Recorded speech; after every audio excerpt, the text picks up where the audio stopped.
As Kelly said, we're going to be going through each one of these exercises for 30 seconds. So let's go ahead and get started with our first one, which is going to be a boxer shuffle. In 3, 2, 1, and start up. Just try to stay up on the ball of your foot as much as you can. Nice quick motion, hopping back and forth from foot to foot. You want to try to stay as light as you possibly can on those feet, moving back and forth as quickly as possible. Now, you might want to start a little slower when you first start into this exercise, but as we get further through this, start trying to speed up a little bit more, get that heart rate up a little bit more, start trying to warm those muscles up more.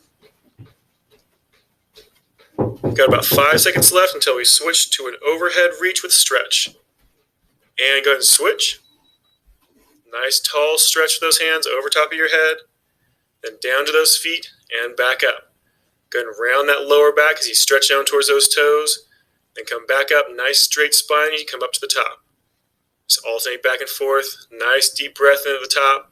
Exhale as you go down towards those toes. Just make sure you keep the motion under control, nice and slow. You don't want to get those arms out of control and just swing them around. You always want to make sure those arms are under control. And let's go ahead and switch to a slow high knee march. So pulling those knees up nice and high. Remember, this is a slow high knee march, so you're mainly focusing on trying to get as much range of motion in those legs as you can, as opposed to trying to move quickly and really trying to get that heart rate up. Don't worry, those muscles used in this exercise will do just fine getting that heart rate up and just fine getting that core temperature up. Got about 5 seconds left until we switch to a torso twist. And switch it. Nice slow rotation left to right. Again, you're moving slowly, but you're trying to focus on getting as much range of motion as you possibly can.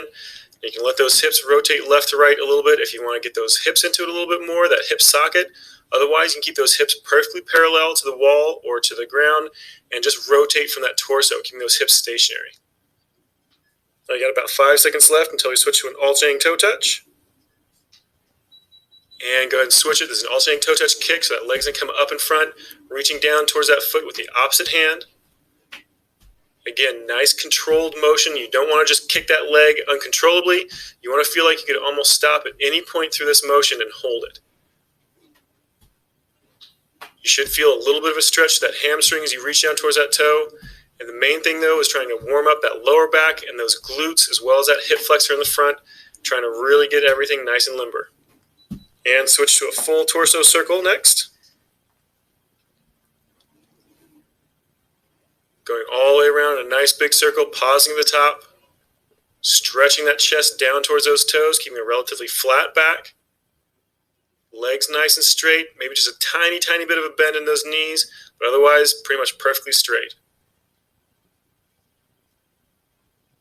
Got a lateral step toe touch coming up next. And go ahead and switch it.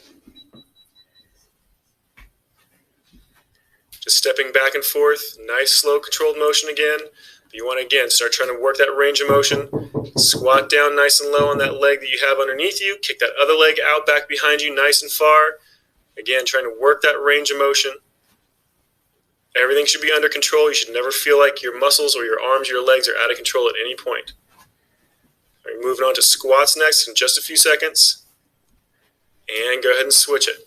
This is a traditional squat, nice and deep. You want to keep those feet just about shoulder width apart, dropping those hips down nice and low. Again, focusing on range of motion. You want to try to get those hips as low as you possibly can, as low as is comfortable for those hips and those knees. Make sure that back stays nice and flat, even though you're not using any weight above your shoulders. It's always a good idea to practice good squat form. We're moving on to jumping jacks in just a second. And go ahead and switch it. Just a regular jumping jack. There's a lot faster motion, so really be careful not to let those arms and legs go out of control. You want to keep that arm really nice and rigid, contracting that bicep and tricep as well as that shoulder muscle. You want to make sure those legs are nice and controlled as well. A real quick hop out and back in. Just keep those lungs open, breathing normally. That core temperature should be coming up. You might even be starting to break a sweat by this point. Got one more exercise to go. That's going to be high knees. And go ahead and switch it. Moving on to those high knees. Your last one. Nice quick motion. Driving those knees up as high as you possibly can. Trying to get a good full range of motion on that leg. Making sure you're barely letting that foot touch the ground before you're pulling it right back up again. Just keep that motion going as quickly as you possibly can. Keep a nice clean form, driving those knees up as high as possible. Got about 10 seconds left. Just keep them going. 5, 4, 3, 2, 1, and let it relax. Good job. This warm-up is complete.